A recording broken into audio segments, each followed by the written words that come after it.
Hello, peeps and creeps, and welcome to Fright Club. I'm Gav, he's Danny. Hello. We are the Fright Club and this is a brand new episode of Monday Night Frights. It's our Halloween Happy episode! Halloween. Happy Samhain. And today, Happy so Pilgrims. Wayne, Danny, Samhain. you Samhain? bastardized it. Sam Hain, hey. See that there? Sammy Hain, boy! Oh, Sammy Hain. He lives Sounds like down the a road. DUP politician. Anyway, Oh, tonight we're talking about Halloween H20. 20 years later.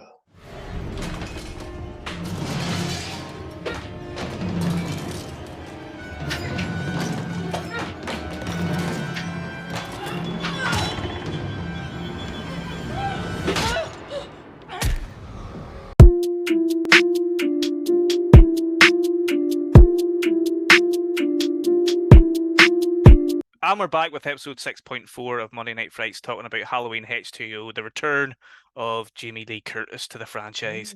As you said, Danny, 20 years later, in your 20 Isaac Hayes years. voice for some reason. I don't know where that voice came I from, know. but it just felt like a good sort of like I kind of wish there'd been a voiceover at the start of the movie whenever it kind of showed that fucking title card was too much. We know we love talking about a We title love card. title This was cards. We love it it. was like H2O Halloween Halloween. 20 years You later. know. And I was like, that's I get it. Like Chicago, go away. 1998. Yeah, there's too Fucking. many little titles and stuff on the screen. Just back the fuck up. Like H2O would have been fine. Mhm. Anyway, we're here to talk about Halloween H2O, 20 years later, obviously. The return of Jamie Lee Curtis to the franchise as the iconic Laurie Strode. Um, because it's Halloween. So, Happy Halloween. we could have spoken about the original Halloween, but what Yeah. else is there to say about the classic that is John Carpenter's Halloween? There's It's not great. really anything to say, so we Mm. picked this one just because we thought, well, Something a bit it's different. it's a bit Also, different. I'd never seen it, so I'd only ever seen the first three Halloweens and then the Uh, 2018 Halloween and the Rob Zombie Halloweens, but I'd never seen this Halloween. this And is this Halloween. Halloween, this is Halloween. This is Halloween. Halloween. Halloween. That's I'll stop there. I'll stop there. But That's yeah, our Danny Elfman link. We always try to get yeah. a link in with Danny Always a Elfman. little Danny Elfman link with Danny Brown doing Danny Elfman. But yes, I hadn't seen this one before. I'm not gonna lie, Gav. I thought it was goofy as fuck. Good. That's good. Right? Well, just Doesn't goofy mean as it's bad. no, it doesn't mean it was bad, but it just like I mean, we're gonna get into it, We are. but I did there's not know like that you didn't see this I before. hadn't, yeah, I had never seen this one before, Good. so I it was love it. interesting coming into it and being like, right, where does this pick up from, and how is It's it going to work, and yeah, like for the most part, like I enjoyed all the moments with Laurie and Michael, like when they had moments mm, and they had like their individual moments, but like and the everything sort else of around it, recall back to the original yeah, sort of stuff. Yeah. but like the actual like anything else that didn't involve them, goofy as fuck. Meh. So this is the Halloween franchise in general has got a strange and weird timeline. You have obviously the original and the sequel, which was a couple of years after that, but was set on the same night. Mhm. And then you have Season of the Witch, which is completely on its own, and you have 4, 5, and 6, which are direct sequels, but that they end up doing something. I'm not spoil it for you just in case, but they do their own thing as well, even though they are sequels in the franchise. And then you have this, which is sort of retcons the other movies, and this is a direct sequel to the first two Halloweens, which was set on the same night in 1978. And I have to say that yes, it's goofy as fuck, but I love it. I really enjoy it. I think I have a soft spot for it because I saw this at the cinema when it came out in 1998. Mhm. I was 15 years old, and I wasn't like a huge horror fan or wasn't a huge fan of the Halloween franchise. I'd seen the first one, maybe the second one. Not sure I'd seen any of the other ones at this point, but it was the first one that I'd seen on the big screen, and obviously after seeing Scream 2 years prior and Scream 2 the year before this, I was big into sort of slashers. That was kind of my thing. So I was really excited to see this, and at the time, I remember thinking it didn't disappoint. It hasn't maybe held up as No. well as you would like it to, but it's got its good things about it and its bad things about it. I feel like it's not got anything, especially for being something that kind of came out in the 90s. I mean, I know it's towards the end of the 90s, sort of late 90s, but like it's not overly problematic. Like it's not actually got like No. too many problems in it. I felt like watching it, like I was kind of like, this is okay. It actually does stand up fairly well for its time. Hmm. But there's just some of the narrow points that I was like, this is goofy.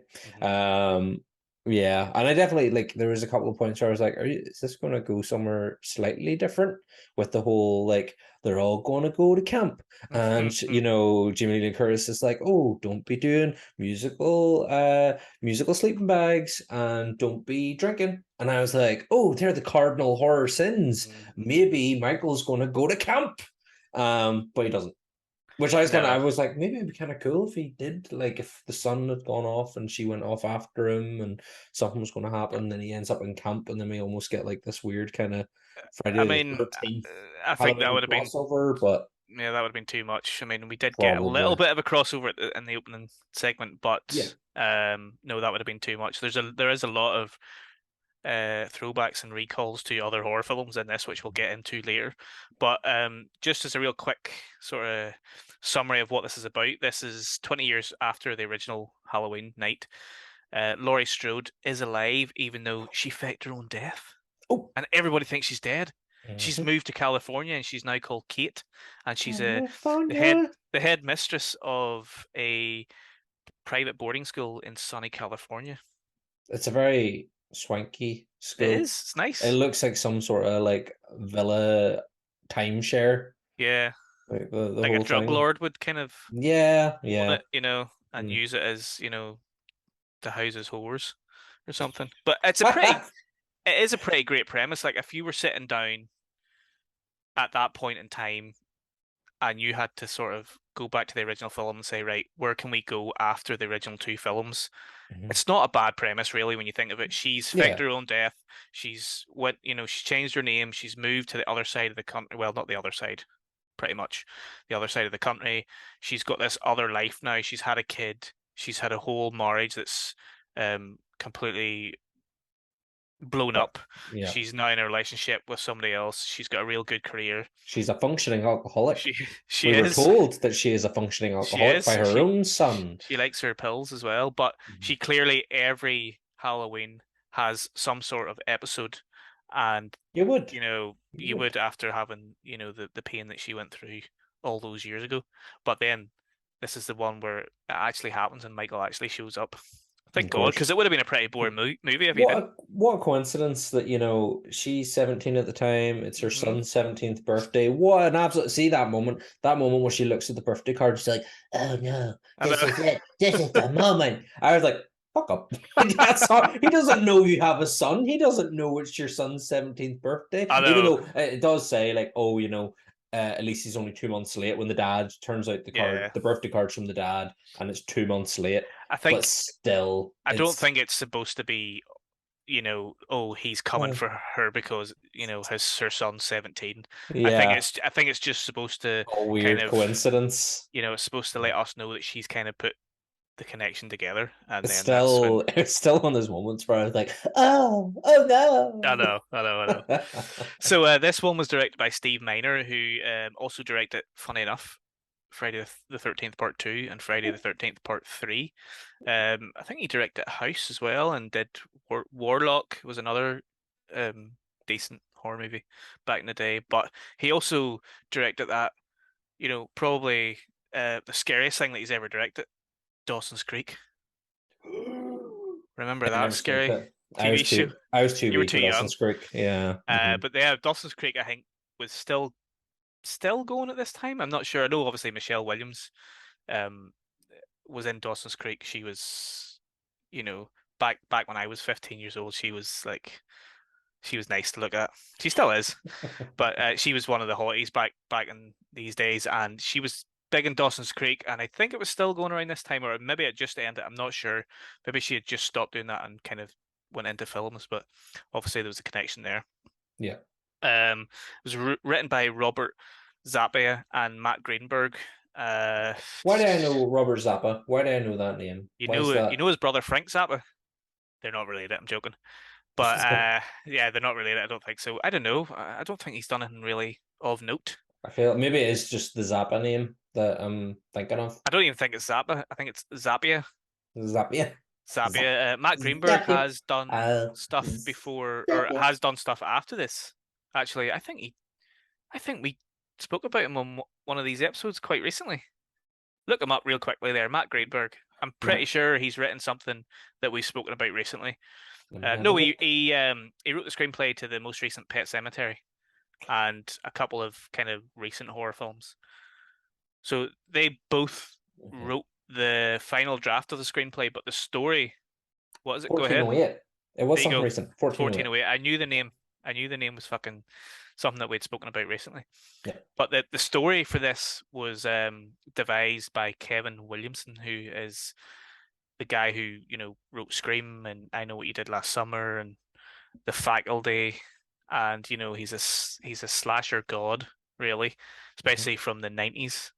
And he came up with the story for this, although he didn't write an actual full screenplay and he's uncredited. He did come up with the original story, which then these guys sort of based their screenplay on.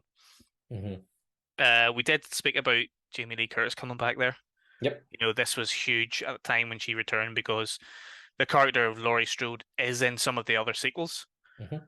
but it's not her, obviously, and it didn't feel right not being her. So this was her coming back to the franchise for the first time. And H2O really and is, it was the legacy sequel before legacy sequels became the norm, which they are Yeah. now, with the new Halloweens and Scream and Texas Candyman sort of Chainsaw and thing, and yeah, Mhm. all these other kind of horror films. A new Exorcist coming as well. So all these kind of Mhm. horror films now from years ago that are having all these kind of legacy sequels. Yeah. H2 did it 20 years ago, man. Yeah, You know? it was ahead of the game. Uh-huh. Mm. It was interesting. I was having a wee read about I was having a wee read about the production of it, and I was reading how Jamie Lee Curtis was keen to try and get a lot of the original cast and crew back Mm. together, and where Carpenter had it was said that he had been approached about it but didn't want to do it. He basically came out and said, "No, no, no, I was actually on board to do it, but then they didn't want to put my pay up Nah, it was. for it." So I was like, "Oh, okay." I So it would have mean, been.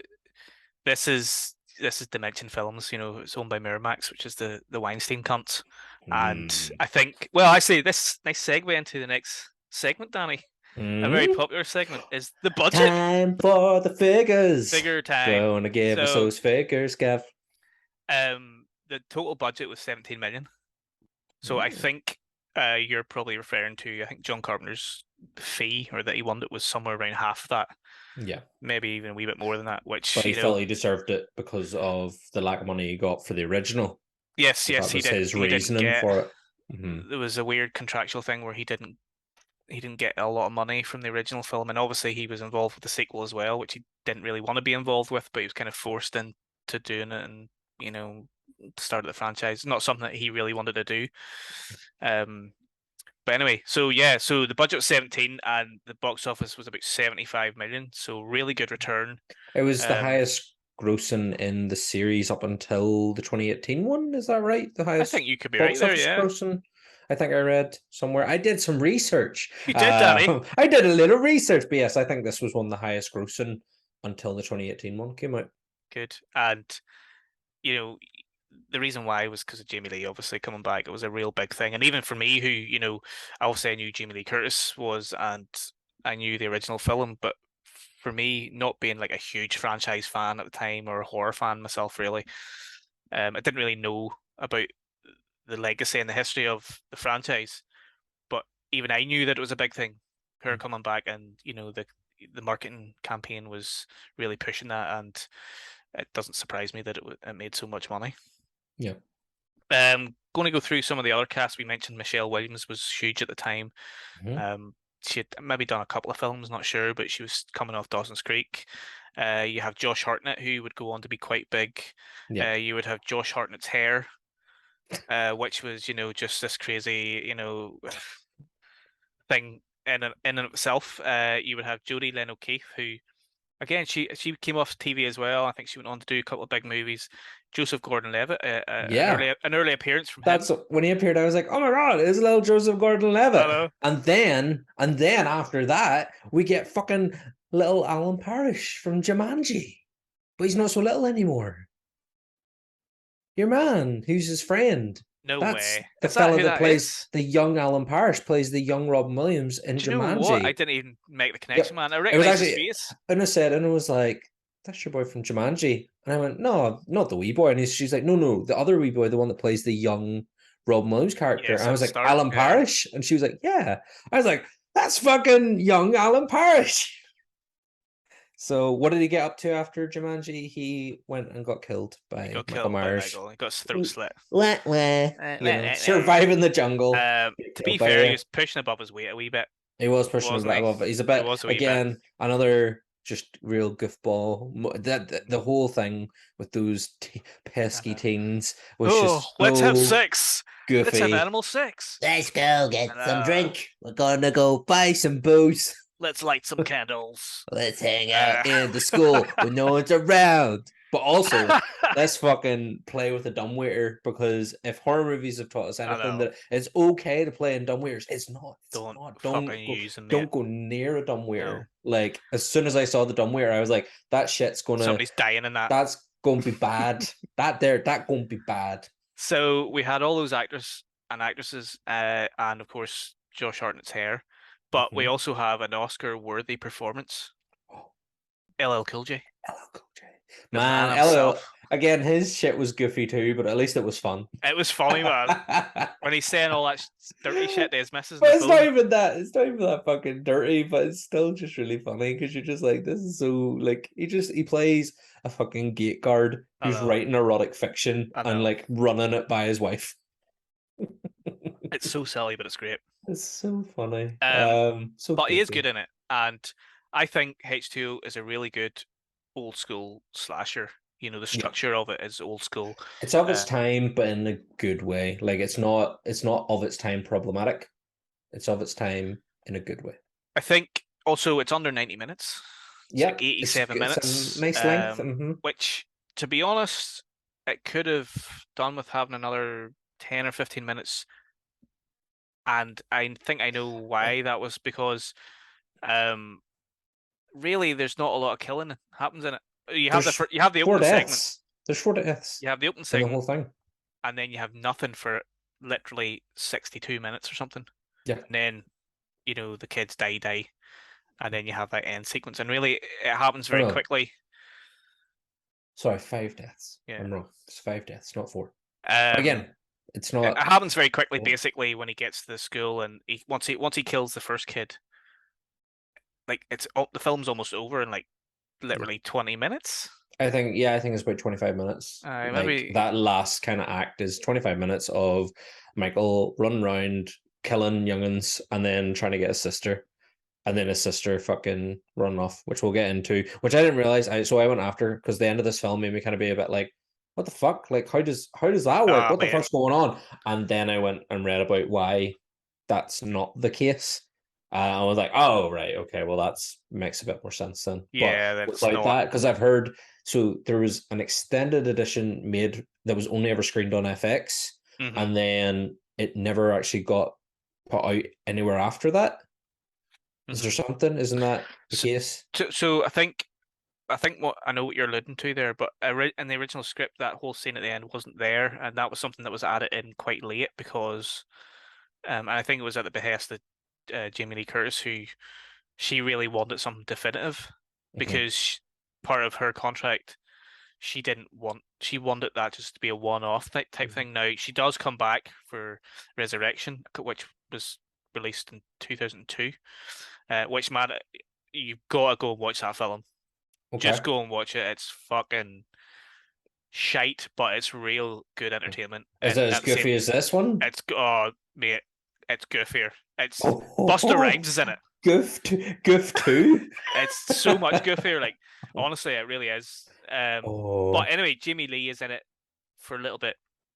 That sort of spoils it a wee bit. But anyway, she's in it for a little bit. But she didn't want to do any more films. She wanted to just do this, and she wanted this to be sort of the nail in the coffin.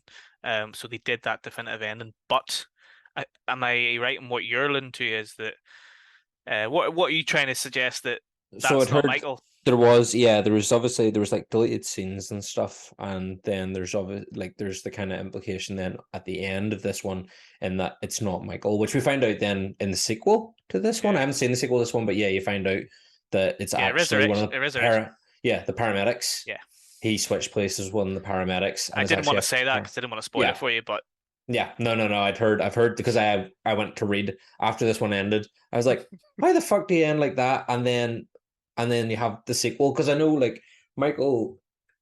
It's never explicitly said that Michael has like paranormal powers, or unless well, it sort there's of is. It's further on no, down no, no. Back if you go back earlier. to Okay, previous film Halloween 6, right. Okay, Halloween 6. Yeah, it's there's a weird there's a weird thing going on with him okay, having sort of supernatural and yeah. I think you should go and watch them, man. I probably should go watch more of them. Like that's the thing. I think like my idea, Michael Myers, I know from one and two, and I get like the idea that he's terrifying because he's founded within reality and he's an unstoppable force, but he's not paranormal, and that's kind of what I like about his whole thing is that he's not like Freddy and Jason and all them in that regard. They're like undead beings powered by like revenge and magic, whereas like Michael's just an unstoppable force powered by bloodlust who just like needs to kill his sister to like complete the full family murder tree. Mm. Um Yeah, I mean, I think obviously when you get to Halloween 4, uh, you know, the family thing kind of gets a bit bigger, and then you get to 5 and 6, and then they start explaining. 6 particularly starts explaining there's maybe something else going on there. Basically, is all I'll say. okay. But I don't want to talk about those. Yeah. We can maybe come back to them another We day. probably will because way back in season 1, before we even knew what the fuck we were doing with Monday Night Frights, me and our good pal Joe Lennon actually did talk about the Halloween franchise very briefly because we only did like a 1 hour episode where we talked about all the films. So Jesus Christ, that was crazy. Like 10 minutes on each film. Just rip through I them. know. Actually, we didn't even talk about Rob Zombie, so it was 11 films that we talked about. Hmm. No, it wasn't because there was 2 films that weren't even out at that point, so it was only 9. But there was a few that we literally just kind of ignored. Yeah. But I want to talk about the films in a little bit more detail. But so I do think that myself and you will go back and revisit these, and it's a good opportunity for you to go and watch them I can because go explore the rest of them and see how goofy they get. some of the sequels are really shit. But Hmm. it's one of those things where it's because it's the Halloween franchise and they're so goofy and they're so much fun to watch. They really are entertaining, and as as the numbers get higher, the Hmm. goofier they do get. Okay. I think you should go back and watch Season of the Witch first Yes. because you've watched the first two. Season of the Witch is a thing that's own. It's not Yeah. related really to the I know franchise, that but it's a there. Yeah. fantastic film. And then Hmm. go from there and just watch the rest of them. Cool. But make I sure you will. let me know when you've watched them because I want to talk to you about them. So H2O, Mhm. There's not a single reference to water in this movie. there's That not. upsets me. Like There's not. everyone refers to it as H2O, and for some reason, for the longest time, when I heard about Halloween H2O, I assumed that it was going to be like Say underwater. Michael Myers either underwater or at sea on a cruise At ship, SeaWorld. and that is not the case at all. I was so let down. I believed that this was a water-based movie, and it's not. It's H20. Like, why do Michael people Myers not call versus it Shamu. H20? Ooh, Killer Whale versus Michael Myers. I think Michael Myers would win because he's just a big unstoppable Have you seen being. those killer whales? I have, but I feel like even like Michael Myers would be like eaten, like the killer whale would like swallow him up and he just fucking slice his way through They would. because he's just unstoppable. Yeah. Hmm. So Halloween is one of those kind of franchises that so many movies. There's been 13 movies altogether, including Rob Zombies and the new trilogy. And then there was 7 movies of the original franchise, even though they kind of don't all link to each other. But there's no other franchise in the history of cinema that has had so many scripts written for the different types of movies that they wanted to sequels that they wanted to deliver. And I would love to read them all, but I mean, there's podcasts, there's articles, there's websites out there that have deep dives into these screenplays that never made it to screen. There's a good one called Phantom Limbs on bloodydisgusting.com. and there's a lot of articles there about different franchise. There's films from the franchise that never got made that are really, really interesting, really funny, weird takes on Michael Myers and where he would go and stuff. But H2O is no different. There was a couple of different pitches made for this film first before it became the film that it was, and one of the first pitches was Michael Myers, Lord of the Dead, it was called, Right. in which Tommy Doyle, who is a character in the original film, and he's also a character that is in some of the later sequels. I won't tell you who plays him because it's a big surprise if you haven't seen the film, but Okay. it'll be great and you'll love it. Mm-hmm. Quite a famous actor now, but he is a legacy character. He actually turns up in Halloween Kills as well. So Mm-hmm. he discovers that there's a conspiracy in Haddonfield and that the town have been controlling Michael Myers. So I it's read this. very similar to Hot Fuzz stroke Wicker Man kind of idea. Now that sounds interesting. I Mm-hmm. don't think it would have worked, but it sounds I really would love to see that just to see how they would have done that. I think I would have been pretty cool. I think I would have enjoyed that. And then there's another one which is closer to this one, which was actually pitched by Robert Zappia. And this pitch probably got him the job to write the screenplay from Kevin Williamson's idea. But this is closer to the one that we got, where it was set in a girls' boarding school, and I read all that. yeah, Yeah. all girls' boarding school, and um, it wouldn't involve. I don't think it involved Laurie Strode, but it would be like a copycat killer who was basically uh inspired by Michael Myers to go Mm-hmm. into this school and commit these I horrible, 100. horrible killings. I bet you 100% that script is just pure hornball, like Oh, 90s teen absolutely. hornball horror movie. Tits Yeah. everywhere and fucking Yeah. girls showering with each other and everything. And Porky's, Michael Myers. yeah, yeah, Boom. exactly. Yeah. 100%. But yeah, so that's kind of where, they took obviously took some ideas from that and put it into this idea. But Kevin Williamson was hired then to come up with the story. He wrote a treatment, I think, which was originally supposed to be a direct sequel to the Halloween 6. Mhm. And then as they kind of reworked it, they realized no, we want to have Jamie Lee Curtis come back as Laurie Strode and make it a direct sequel to the first two films. And then obviously that's when they tried to get John Carpenter in. Also, shout out to Deborah Hill, who yep, Sign your t-shirt. who is sadly no longer with us, but we can never forget what she did for the franchise as well. So a lot of people always say John Carpenter, but she was really heavily involved with the franchise as well. So shout out to Deborah Hill. So anyway, it is a very 90s movie. It's Oh yeah. not like when you think 90s or early 2000s, you sort of think, rock soundtrack. It doesn't quite Mhm. have that. There's a few songs. There's a No. Creed song there. Hmm. There's definitely a Yeah. Creed song in there. It doesn't have as many kind of rock songs as you would maybe think. No, it's still, you know what, actually sticks quite nicely to having like a proper Score, yeah. score. Yeah, and obviously, yes, it plays with the Halloween theme quite a lot.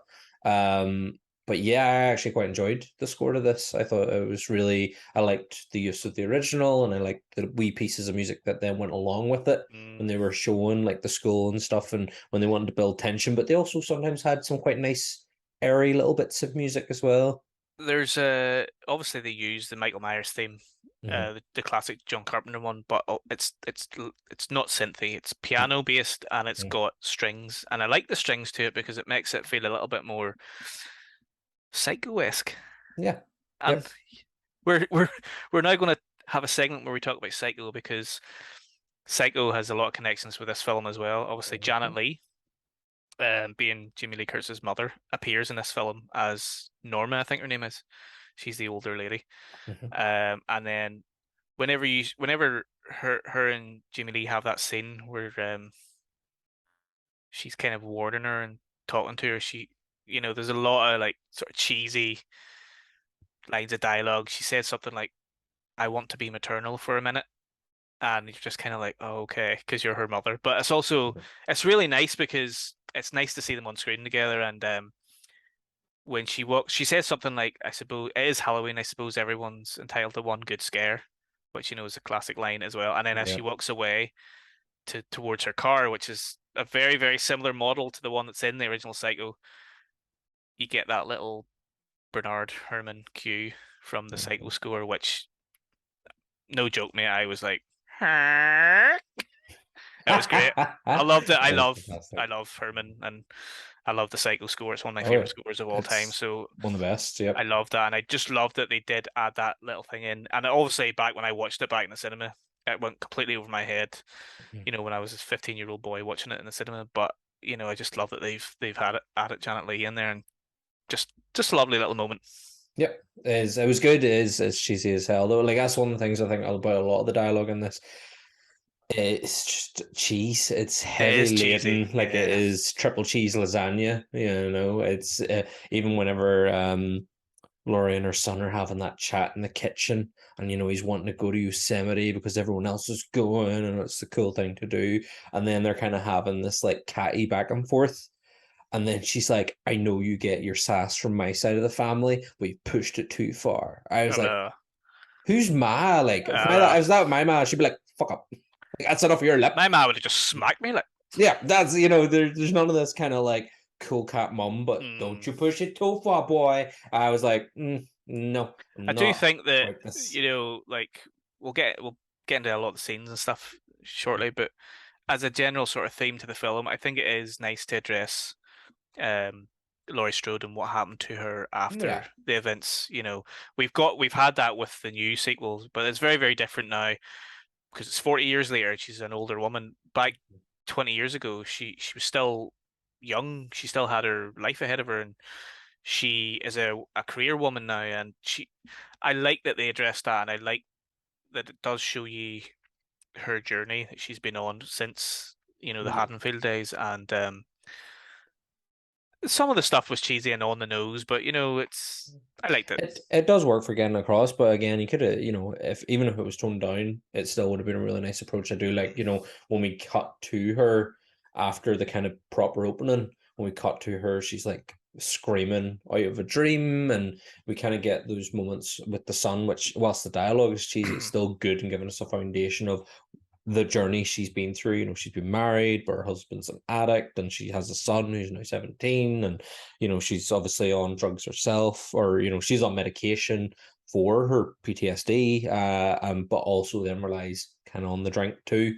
But again, these are kind of just almost like we throw away comments through it until we see later on as well when she's taking the vodka out the freezer and all.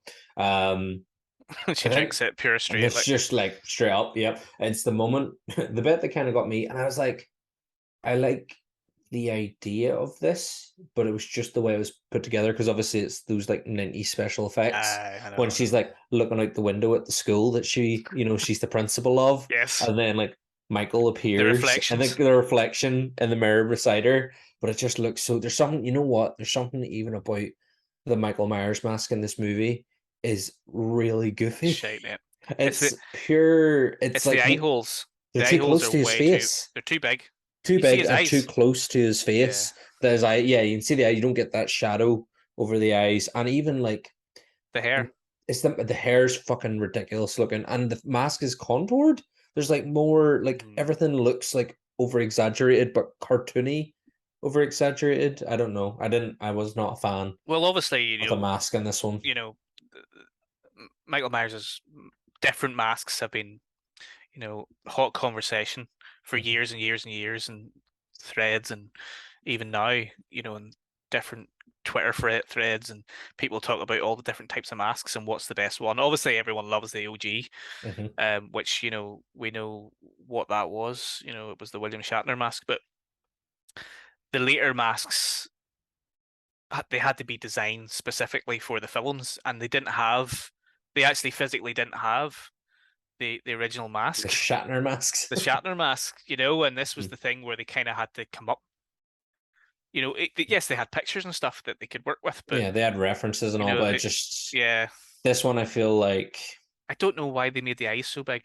yep, the eyes were too big and it was too ill fit into the face, Yeah, and the it didn't. hair, as you said, the hair was too puffy. Yeah, it was Um, definitely. I mean, I would have been okay with the hair had the mask, if it had the eye slits been a little bit smaller. mhm. I mean, these are small things, by the way, but also the man behind the mask, I don't mean to disparage his abilities as an actor or whatever, but and this probably comes down towards the director and people on set, the way he moved and stuff. It doesn't, it's not the same. He doesn't have that presence that Hmm. you would think Michael should have, and he walked very quickly in certain scenes, and I But mean then it's these slow in small, small others. things again that I'm probably being, but I know a lot of people get even more pernickety about certain things, and the way he turns his head and all that bullshit. But I really do feel like the walk as he's walking from a distance towards the camera, that's has to be spot on, and it really wasn't in this one. So, Yeah. and then we get that scene later on which is actually a good scene, where he's trying to get through the gate with a knife, and they get in the door just in time, and they slam the door, and his face comes up to the window, and Laurie's face comes up, and they look at each other for the first time. Yeah. You know, I like it.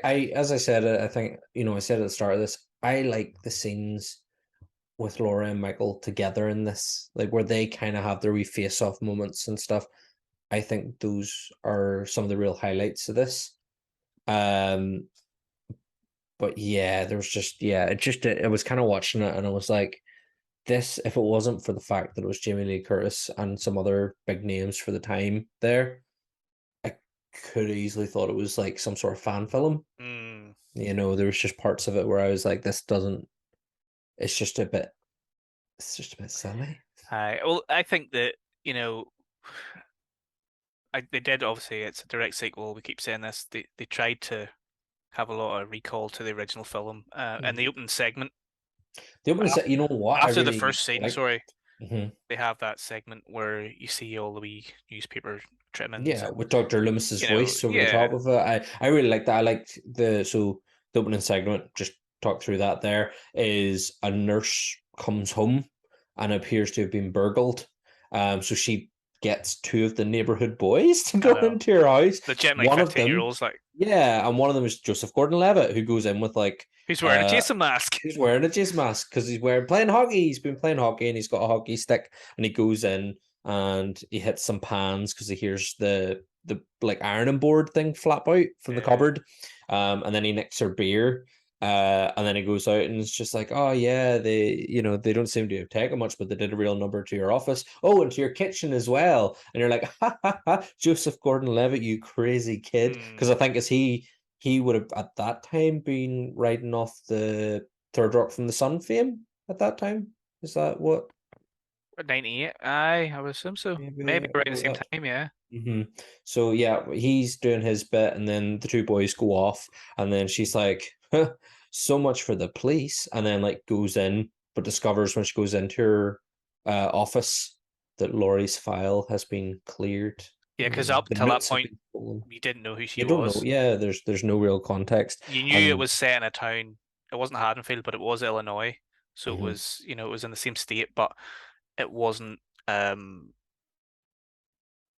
You didn't know who this character was, and then obviously that's at the point where you find out, okay, so she's got some sort of connection to Laurie Strode, mhm, and then when the police come and you find out that she was actually yeah. Dr. Loomis's nurse. It's just before you find that bit out, before the police kind of mention that, it's whenever she like runs across to the neighbor's house to get away from Michael and finds that Joseph Gordon-Levitt, Jimmy, is like in the armchair, and as she approaches him, she realizes he's got a fucking ice skate Yeah, fucking dug into his face.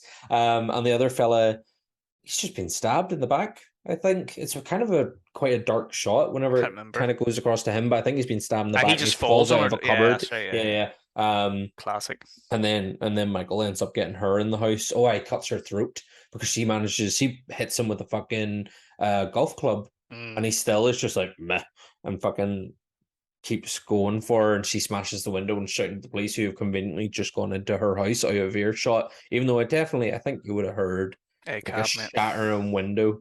Um, bastards. But they We end up jest. We coming. jest. We do.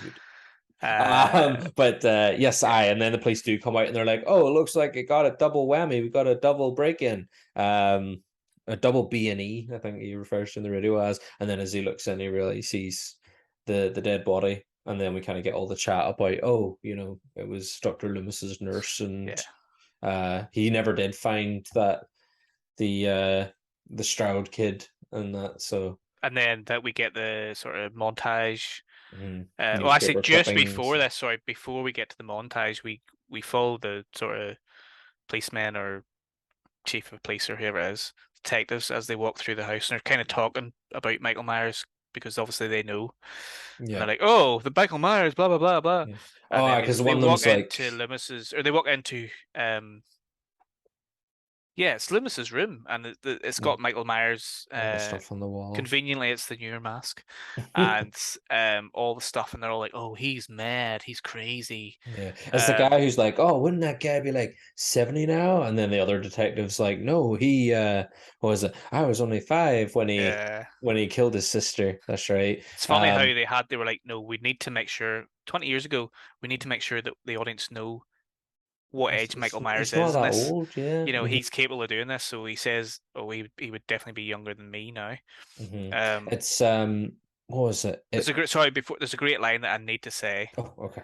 and I think this should be a title of the next Halloween film.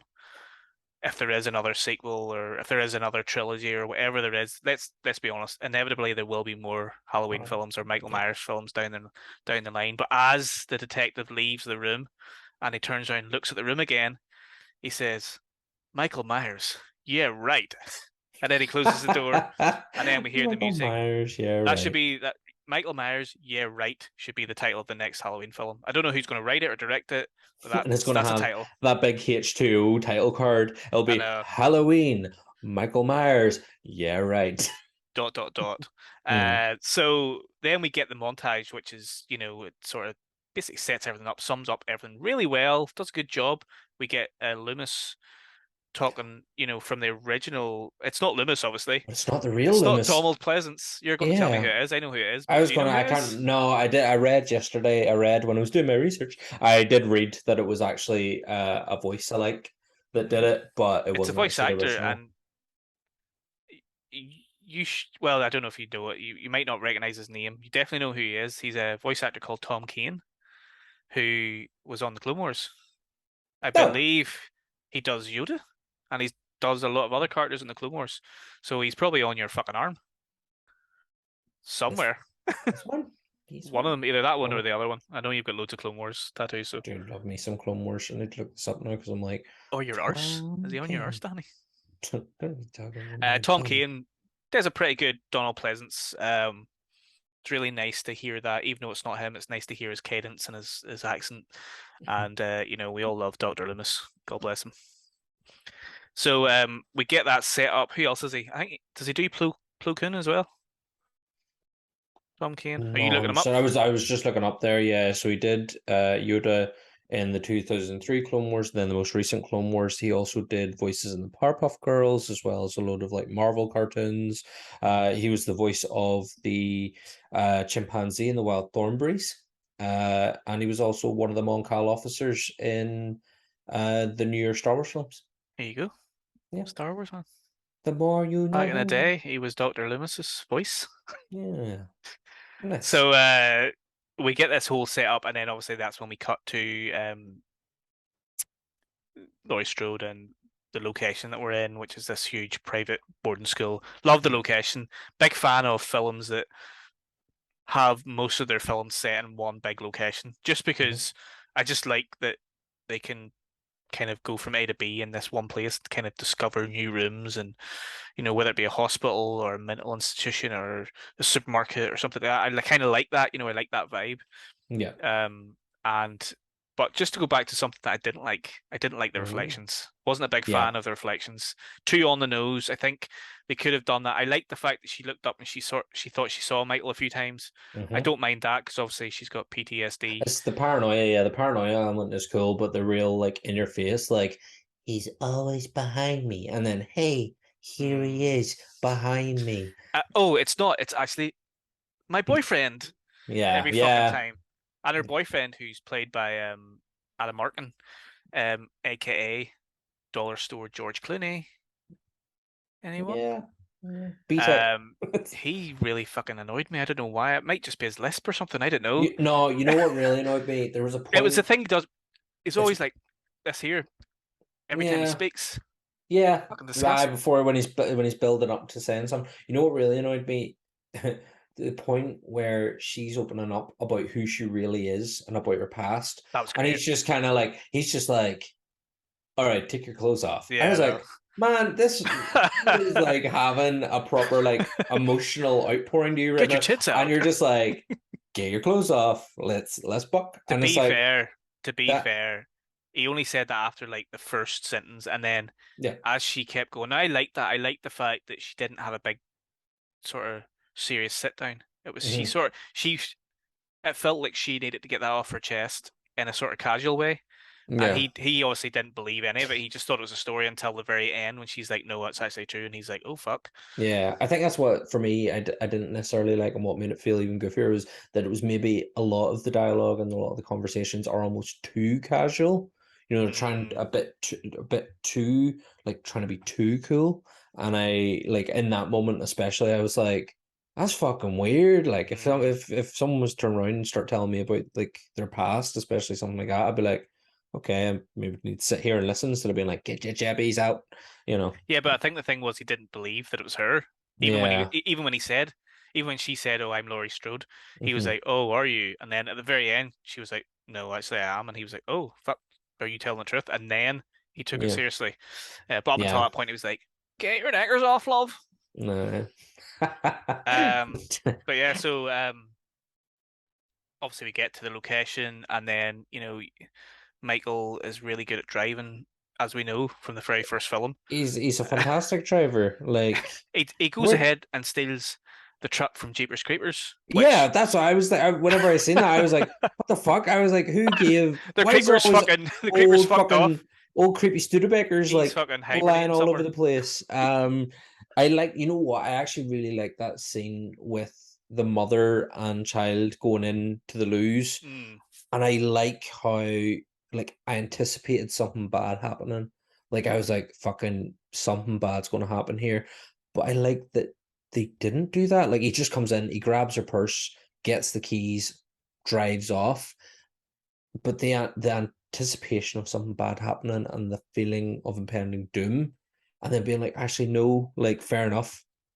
Michael wouldn't do that because he's not like they're not trying to stop him, they're not in his way. mm.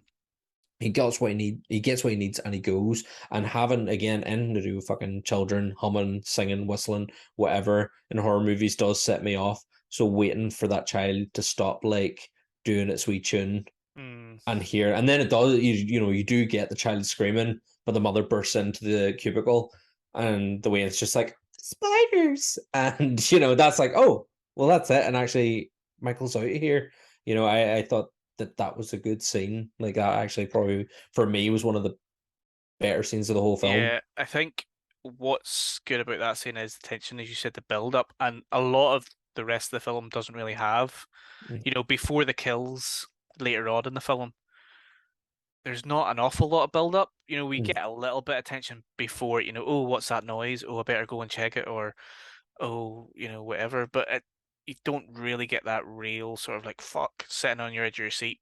Oh, please don't anything happen to this person later on that you did from that scene. So that was very effective. I would Yeah, like to have seen more of that kind of more of technique that sort of style. Yep, I applied would. later on. Because again, like you said earlier, the as soon as the killing properly, yes, we get a bunch of kills at the start.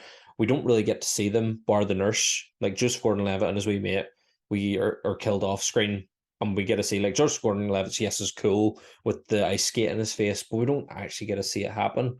So we only get that cutthroat moment. It's the first real kill that we see, and then we see no kills up until the teenagers start getting killed. And again, it's very, very quick succession Mm, of kills. And even at that, we don't see him kill poor little Alan. We don't see him kill Alan. We just see him in the dummy waiter, the body. And then we do get to see his girlfriend die. We do mm. get to see Oh her no, we don't. her well, no, we don't get to see her die, but we do get to see her leg get fucking crushed. mangled, crushed in the dumbwaiter because dumbwaiters aren't to be trusted. They're dumb. Um, because they're so dumb. No offense to any dumbwaiters listening. No. Um, but yeah, I get yeah, we don't actually get to see we see her get fucked up but not killed.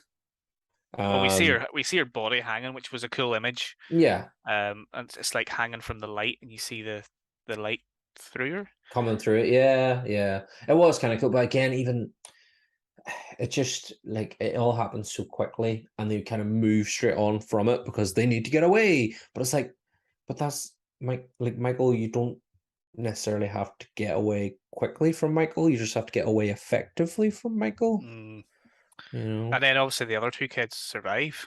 Yeah. You get that moment. You get a nice moment later with Dollar Store George Clooney when he dies. Oh wait, Mm.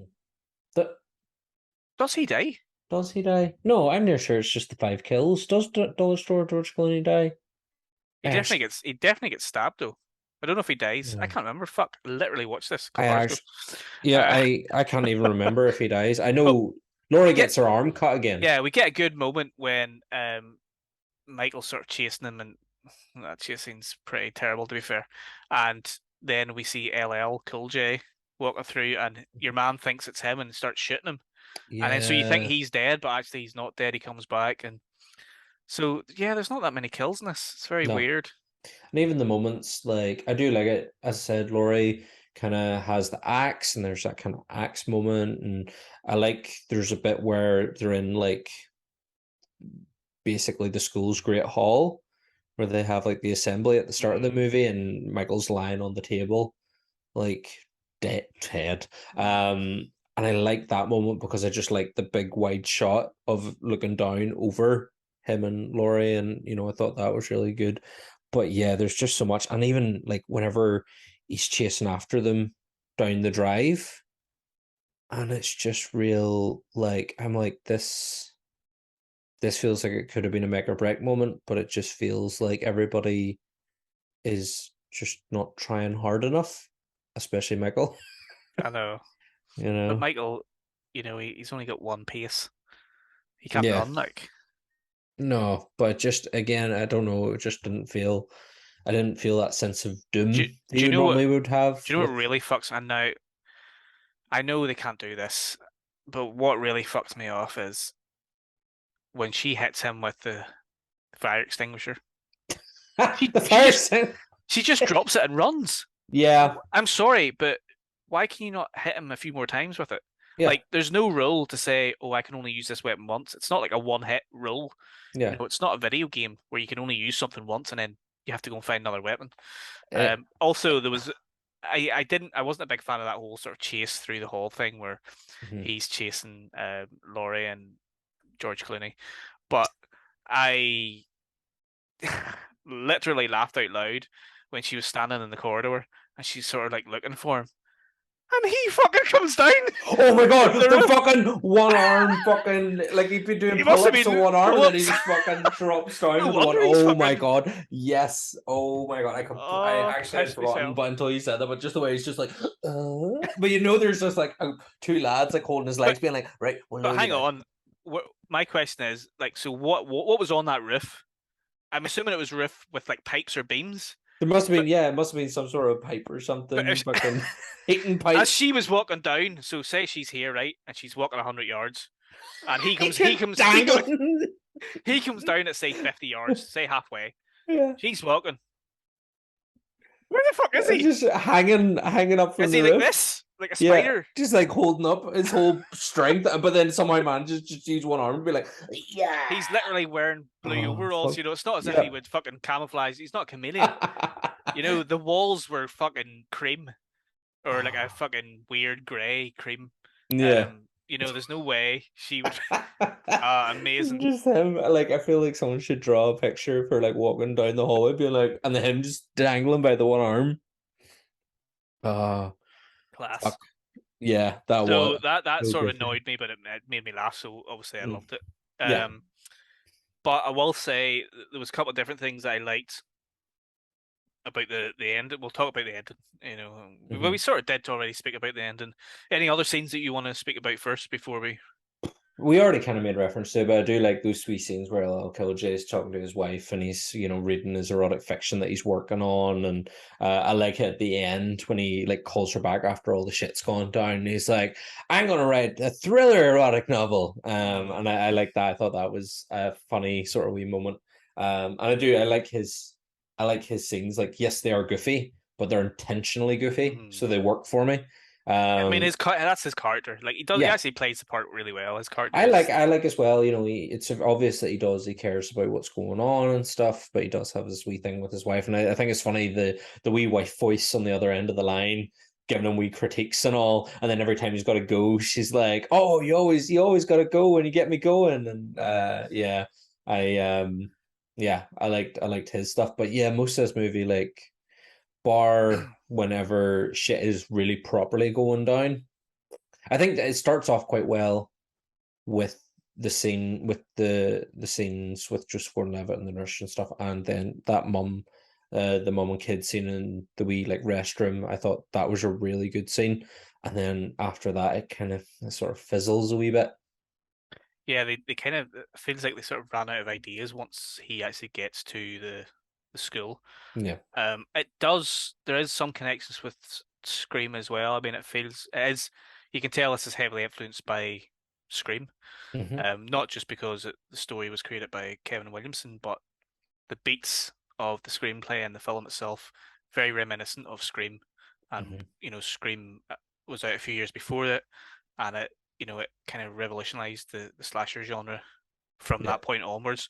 And it does kind of copy a lot of beats from Scream. Even um, some of the characters are sort of similar, and there's a wee nod to Scream 2 actually in one of the scenes as well, where they're watching it on TV. But I just think the end's hilarious. The fact that she is very steadfast and stubborn, and she decides not to leave. Laurie, I'm talking about, decides not to leave when she has the opportunity, and she Hmm. wants to go back to kill Michael once and for all. Yeah. And then even whenever they think he's dead and he's in the body bag, she's like, "No, he's definitely not dead. I have to grab a gun here. Stand back, give me the It's like, axe." was it You actually? No, know, she grabs the axe first, and even though she's got an axe in her hand, she still takes the policeman's gun and then uses the gun to threaten them while holding the axe. And I was like, right, but is she just like she could have just went and like planted the axe into the body there and then. there and then instead of waiting until they got the body in the van or being like load it in, and then driving off with it. Like, what was her ultimate end goal? Yeah, where was she going to go with the body? Is what you're After that, saying? yeah, like had the way it ended not having, had Michael not got up and like tried to stop her and they drove off the it's not even a cliff, it's like a slight fucking hill. We held, mate. Had they not gone off that wee hill and had Michael not fallen out of the van along with Laura, again, even the way they like fall out of the van doesn't really make sense. I'm like, so she jumps out the door, but did we see her jump out the door? And then how did Michael fall out? Did Oh, he there's go out zero physics. Like and then they just yeah, went right. so We need Laurie to fall here. We need Michael to fall here. We need he's got to go over there, the and then so ambulance to tumble down, and the we need the axe as well to fall down yeah, as well. conveniently, of course. Yeah, But yes, and then but Michael, so he has to land that way, but he'll flip himself over so that he'll be facing out that way from the tree. And yeah, it just felt all a bit too, again, convenient. There's too much convenience in this movie. And yeah, like I sort of wonder, had the convenience of that not happened, what was she ultimately going to do? yeah. I mean, I assume she was just going to kind of go somewhere real quiet, pull over, and chop him up, Chopping to or bits, shoot him in the head, or something. I'm Mhm. assuming that was her idea, but I, I mean, it is very convenient. Obviously, Yeah, it's a fucking but even horror that, film. whenever he's pinned, so he ends up getting pinned by the coroner's van to this tree, and he's like standing there, like reaching out for her, and you can see the eyes because the eye holes are too big, and they're almost like, you're almost like, is this, is he reaching out for his sister's help? It's obviously it's what you're meant to. They want you to be like, is he reaching out for help, or as she reaches out, is he just gonna grab her? And there's kind of like that moment where I was like, is he going to grab her? Is this going to be like a moment? And then she just fucking lobs his head off, and then that's when I was like, what the fuck's that about? Like, how the fuck does that work? What the fuck's going on? And then I had to go and You're look up forgetting one very because important detail. that wasn't Michael Myers. That was some I know, but again, I didn't know. ambulance Like driver. at the time of when I finished, that's why I had to go after I finished watching because I didn't know that it wasn't Michael. So that's It why I was was like, obviously. I mean, it was supposed to fuck. be. It was originally supposed to be Michael. They Yeah. just made that thing up to make the Then next they film. made so they could make But the next film. But it again, it why does didn't work because like the it guy does can't work? speak because he's trapped, and he's reaching out because he's trying to say, Yeah. "Help me! I'm not. Help me, I'm not. I'm innocent. I'm not Michael. I'm not. Don't whatever." He And still had enough power to reach out. Could he not have, instead of trying to like reach out to some random woman, could he not have been like, oh, took his mask you off, know, be just like, "Look, it's not me." But then she doesn't know. She doesn't know what he yeah. looks like. I kind of was like, could he, what, like what? Although he Yeah. does have a notable scar on his face. He's deformed, Mhm. like Yeah. from the original film. So she might have known from that. But Maybe a bit of that. Yeah. I would say that another convenient thing is that he had wild big hands, didn't he? Big, big You hands. know, he had Yeah. very Michael Myers-esque Yeah. sized hands for Yeah. just being a fucking driver. Plus, also like how like so there's two paramedics, two corners take his body into the back of that van. What was the other corner doing while Michael stripped down? The other one got into his clothes and then put his boiler suit and mask on the other one. Like The only how thing that I in can what think of is time? that his body was lying there and everyone left. And then somebody came in, discovered his body, and then Michael popped up, Bopped him on the nose. killed him, Yeah. changed clothes. Well, it didn't kill him because he's obviously still alive to Sorry, go in the not back of the killed him, van. like Oh, knocked him out maybe or something. bopped him. Yep, bop. Um, But still, just there's just too long many. enough so that he Just could go into a body bag. just enough time. I know. Just enough time. But I just there, there's so many people at the end. You see, there's a couple of cops, there's a couple of paramedics, there's the coroners, there's all these other people around. Quite a lot of people, but just very convenient. Michael happens to get that one lonely coroner to I swap know. swap costumes with. Brilliant. But then, if that didn't happen, we wouldn't have Halloween Resurrection, so which you're going Wh- to go and watch. Which I'm gonna go watch just so I'm not as like, what the And fuck was that ending about? Yeah. you've got to tell me, what you think once you watch it, because I really want to I'm laugh at gonna your just I'm reactions. just gonna fucking respond, send you a voice note being like, this is fucking Goof Troop 2 right I here. know. Well, Buster Rhymes is in it. Katie Sackhoff is in it, aka Bo-Katan. Nice. There's a couple other people in it that are vaguely familiar. Mhm. And it's it's funny. It's a trip. I'll just say that it's a trip. Okay, and Like what year was this one? Resurrection Yeah. was 2002, so Two. Okay. 4 years after this. Okay. It was the last one before Maybe we should talk about the it new soon trilogy. because it's like 20 years ago. This is there should now be a Oh, so H20 it is, for yeah. that one. Yeah.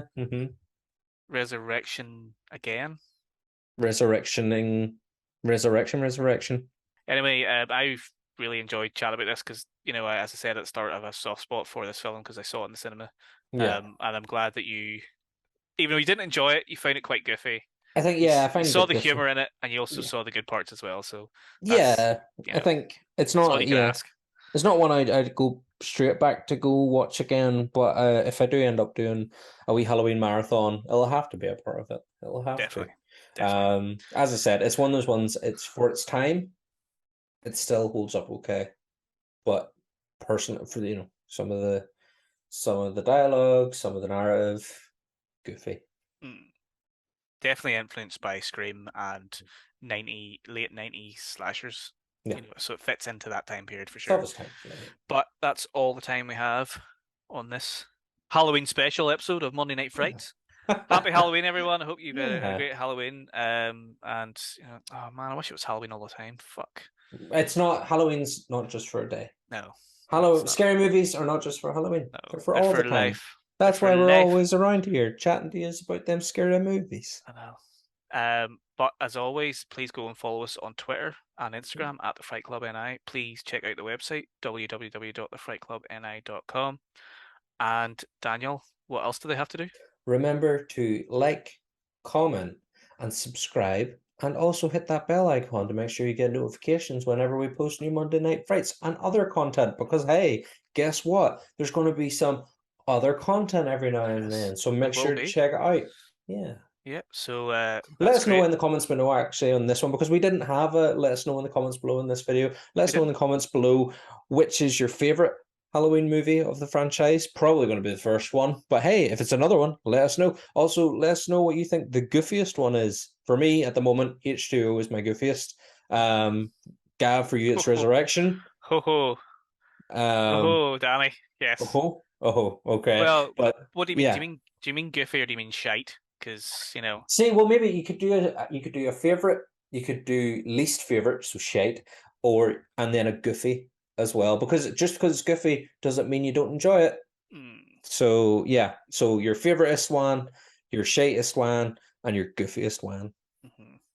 And please give us your proposed titles Yeah, for the Halloween Resurrection sequel. Resurrectioner? I don't know. Resurrectionist. I don't know. Electric Boogaloo? Ooh, I don't know. Try to get that in every time. But it's yes, half please like. go and follow us all on socials, share with all your pals, tell all your pals about us, and as always, as Danny said, please like and subscribe to the video or the channel, I should say. And until next week, or actually 2 weeks, 2 weeks. happy Halloween and all the best. Woo-hoo-hoo. Michael.